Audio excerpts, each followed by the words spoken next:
Bonjour et bienvenue sur Boulevard BD. Aujourd'hui, le manoir de Chartwell. Début des années 70, lorsque les parents de Glenn Head ont inscrit leur fils au collège de Chartwell, ils étaient loin de se douter de ce que leur enfant allait vivre. Le manoir de Chartwell était un pensionnat à la manière britannique, situé à Mendham dans le New Jersey, dirigé par un expatrié anglais, Terence Michael Lynch. Pour ses élèves, le manoir est leur nouvelle maison. Ils devront toujours s'adresser à lui en l'appelant monsieur. Ils sont là parce qu'ils sont les meilleurs, parce qu'ils font partie de l'élite. Enfin, ça, ils ont un peu de mal à le croire. Très vite, l'ambiance va tourner au cauchemar.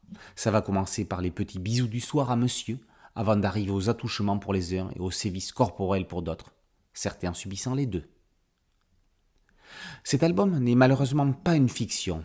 Cet album, c'est l'histoire vraie de Glenn Head.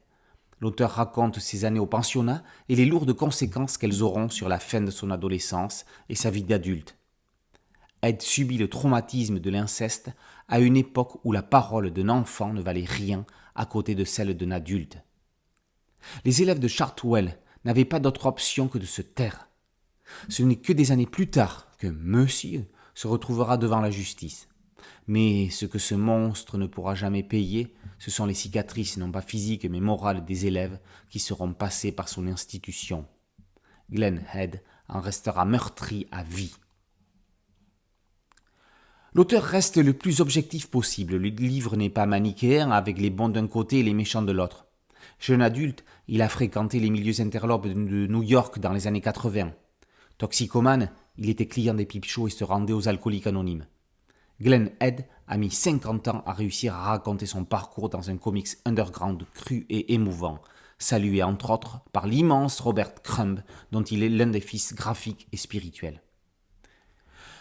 Nul ne guérit de son enfance, chantait Jean Ferrat. Quand on a vécu ce que Glenn Head a subi, il est possible de soulager la douleur, mais pas de l'annihiler.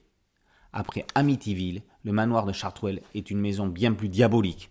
C'est sans conteste l'un des chocs BD de l'année. Le manoir de Chartwell par Glenn Head est paru aux éditions Delcourt. Boulevard BD, c'est un podcast audio, une chaîne YouTube. Merci de liker, de partager et de vous abonner. A très bientôt sur Boulevard BD. Ciao.